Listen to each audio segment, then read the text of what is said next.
Buonasera a tutti, benvenuti al nostro appuntamento del lunedì con la nutrizionista risponde. Oggi volevo parlarvi dei dolcificanti, perché spesso sono tante le domande che mi fate al riguardo, no? Sia quando vi approcciate ad un protocollo chetogenico, ma anche quando seguite una classica dieta mediterranea.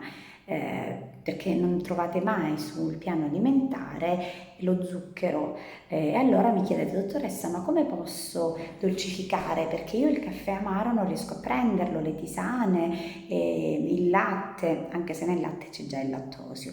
E quindi mi chiedete spesso consiglio. Allora, sicuramente lo zucchero, il saccaroso, che è lo zucchero da cucina, no? che utilizziamo, è molto processato, no? È molto elaborato e quindi di conseguenza a livello nutrizionale è considerato un veleno, no? È uno dei 5 veleni bianchi, perciò noi tendiamo spesso a ridurre la quantità, se non ad eliminarlo totalmente. Allora lasciamo spazio a dei dolcificanti per lo più naturali. Ecco, io spesso di solito consiglio l'eritritolo, che è un dolcificante naturale, un poliolo, si trova in alcuni tipi di frutta, anche nei funghi, per esempio, no?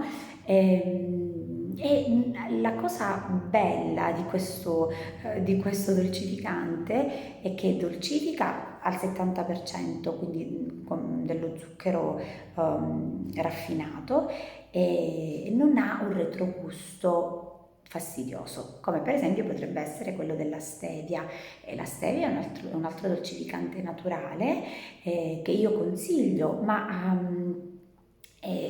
differenza dell'eritritolo ha questo effetto, questo retrogusto di liquirizia che spesso non è gradito dai pazienti, quindi preferisco l'eritritolo per questo motivo.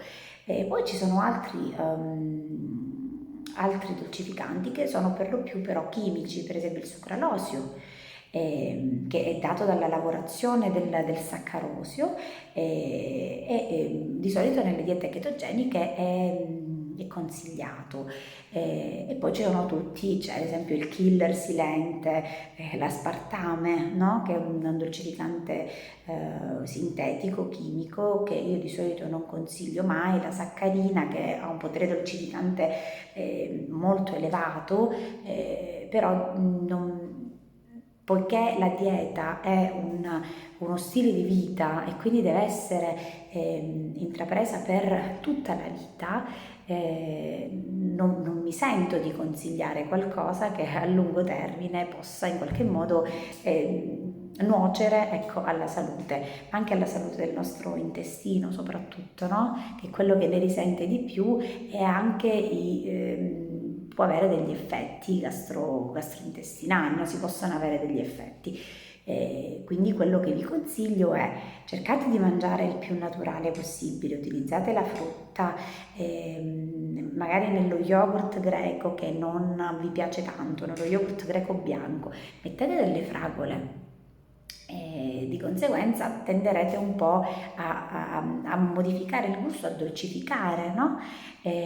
Quindi utilizzate quello che avete, per esempio l'anguria potrebbe essere un altro tipo di frutta consigliato, no? Le ciliegie. Quindi utilizzando la frutta fresca in qualche modo modificate piacevolmente il gusto di quello che mangiate. Quindi utilizzare i dolcificanti sì, ma con moderazione sempre, e scegliere quelli naturali. Quindi se andate al bar e ogni tanto utilizzate un Dietor va benissimo, ma se dovete utilizzare quotidianamente per i 2-3 caffè che prendete per lungo termine, quindi per tutta la vita, allora lì vi dico magari no.